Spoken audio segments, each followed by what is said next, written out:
And what you're looking at when you're making a prediction or a bet is you're simply saying, do I have expected value? Do I have a margin? In other words, for example, let's say you think there's a 50% chance Trump wins or a 50% chance of any event occurring. If you bet 10 events at 50% that are trading at 40% and you win 5, you go 5 and 5, you make a nice little profit. So that's the goal. The goal is to look at when the gap is at least 10 points or more, given the predicted fees and other costs that are incurred. That's when I recommend people to take a bet. Do you think there is a better chance than what they are putting in the marketplace enough for you to make a profit if you are correct over time and over volume of bets? So we start with the national election bet.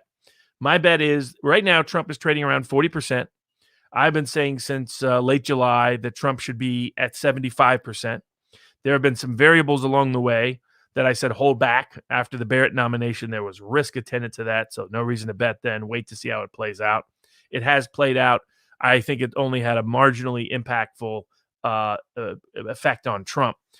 Maybe a little bit more on the Senate, maybe most in the House, but we'll get to those. But I think ultimately just small numbers got moved. The Democrats did not maintain or sustain enough of a pre-existing healthcare condition message surrounding Barrett's nomination for it to be politically impactful beyond that, in my view. So my assessment is 75%. Now, where does the 25% come from? Some of the Super Chat questions. The 25% chance is unknown variables. So one, we have a small sample of presidential elections. So even though we have many years of presidential elections, we're still talking only 45 people have ever been elected to the office. And so from a statistical perspective, that's a small sample size. And in the primary era, since 1912, we have an even smaller sample size. And in the modern era of primaries completely taking over like they did in 1976, we have an even smaller sample size. So statistically, the historical data and evidence that I rely upon has many small sample sizes that creates variabilities of unknown certainty that goes into why an event may not occur that you think will occur. So that's part of it. The other part of the 25% of doubt as to why I think I could be wrong, it relates to the unparalleled, unprecedented nature of a lockdown response to a pandemic that sunk Trump's huge economic edge in the spring and early summer. Now, a lot of that has bounced back. The unemployment rate is better than it was for Obama in 2012. GDP growth bounced back majorly in quarter three. The Oxford GDP model says that Trump will win. So there's a lot of, and people are saying they're better off now than they were 4 years ago, according to the Gallup poll, asking the same question they've asked since 1984. So, and that has historically been predictive of an incumbent winning re-election. So given those dynamics, I think that counters it, but at least 5% is we don't know what a presidential election will look like after some event like that occurs because it's historically unprecedented. The third major area of risk that makes up that 25% chance that Trump does not win, in my view, is made up of the risk of election and voter fraud due to several key states having these mechanisms where there's a window of opportunity for such fraud to occur. Again, I think it is less likely that it actually occurs than more likely, but there is at least a chance of it that is higher than in past recent presidential elections. It's more like 1960 or 2000 than it is recent years, or it's not as much like 1960 as 1960 was. So the risk is less, but it's still present. And so consequently, when you add, so that's what I aggregate, but that means a 75% chance Trump wins. Why do I say 75% chance? Every historical metric I use, and I don't rely on polls, says Trump's going to win. So the Northputh presidential primary model says there's a 91% chance of Trump winning. He is stuck with that model.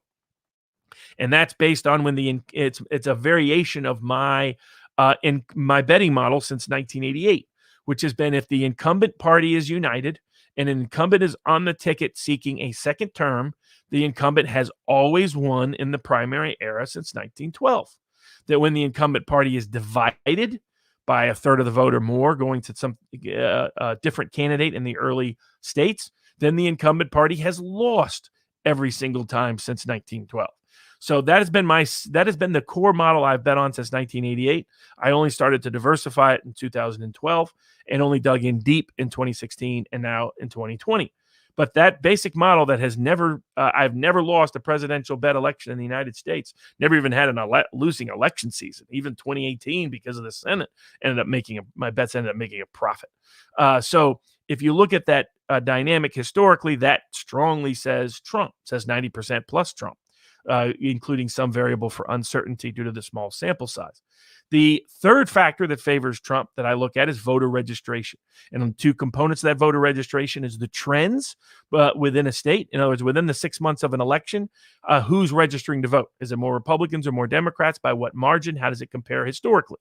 Historically, whenever there's been a big surge of one party registering to vote more so than the other compared to historical precedent, then that party has won in every single time or overperformed their 2016 vote or their prior presidential election year vote every single time.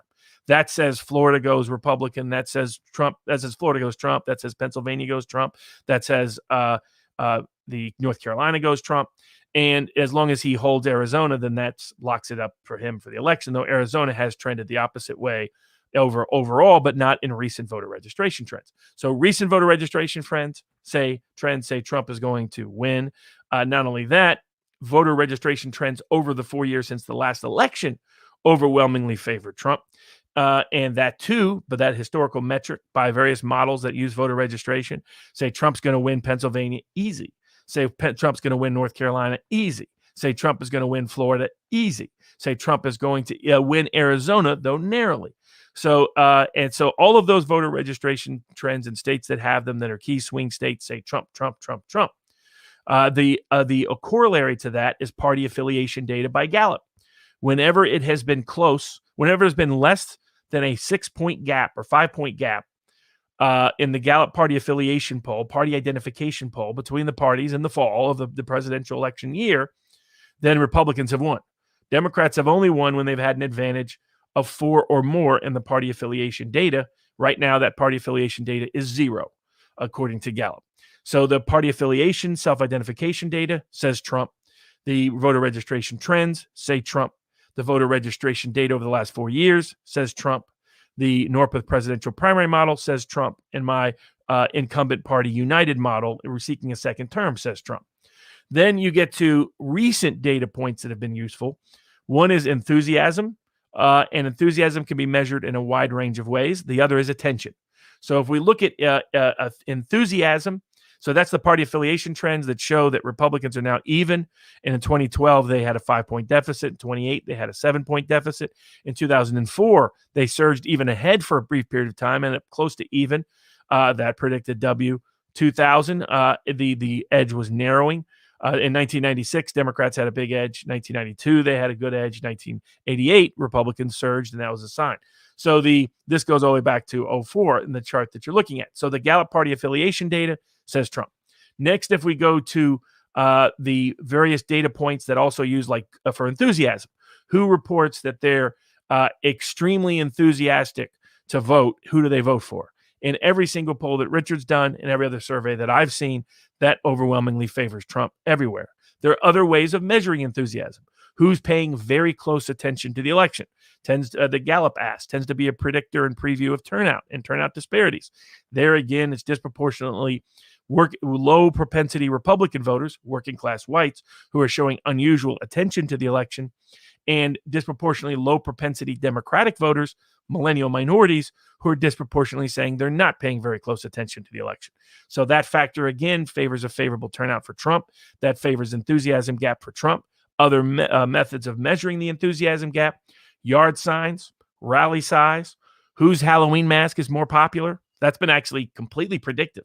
To give you if all you did was look at Halloween masks, you would have predicted the election even when the polls said otherwise in every presidential election where that measurement or metric has been used.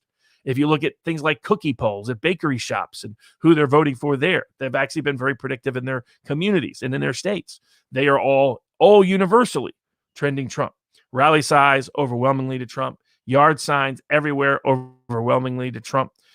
Despite there being a shy Trump voter that may have put out more signs in another context, as Richard's polls detailed and demonstrated and evidenced.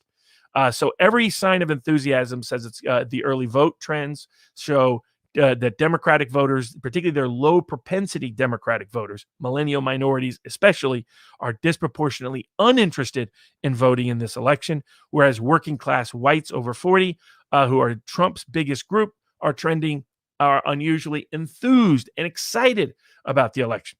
And when you look at vote share, you go back to 2016, working class whites were almost half the electorate. Middle and upper middle class whites were about a quarter of the electorate, a little more. African American voters were around 12, Latinos around 9, 8 to 9, depending on what number you use. And Asian others, mostly Asian, were around 5% of the electorate. So you see data out there from exit polls that it's totally wrong. They got all these vote shares wrong. This is Catalyst, a Democratic voter file group that looked at who actually voted by known demographic information about that voter. And my view is, based on turnout profiles, that white non-college vote, now there's some more working class voters that have a college degree now, so that may slightly change, but the overall class contours will not. So I think you're going to see working class white vote at 47% of the vote. It will actually be 48 to 49%, but some of them now have a college degree. So white non-college, probably 47, white college, probably 28. And that creates 75% of the likely electorate. So when you see these numbers that say the white vote is going to be less than 70%, the census says otherwise. The voter file of a Democratic vote file vendor says otherwise. I believe the African-American vote will be down. I think it will go from 12% down to 11%. Half of the vote in 2012, Catalyst has it at 13. My data actually has the black vote at 14% of 2012. Almost half of the 4.4 million Obama voters that disappeared from the poll, that did not vote in 2016, that did vote in 2012, were African American. I think there's going to be additional younger African American voters that either were expected to turn out or actually did vote in 2016 that are not going to vote in 2020. I believe the black vote share will be approximately 11, a little more, 11, maybe 11.3, 11.4% of the overall vote when the data is calculated. I think the Latino vote will be up from 9% to 10% of the total vote. And I believe the Asian vote will be, Asian other vote, which is also showing low levels of voter enthusiasm, will be between 4 and 5. So what you're going to end up with is about a quarter of the vote come from minorities, 75% come from white non-Hispanic voters, and 2/3 of that non-Hispanic white vote will be working class vote, though some of them will be identified as college voters.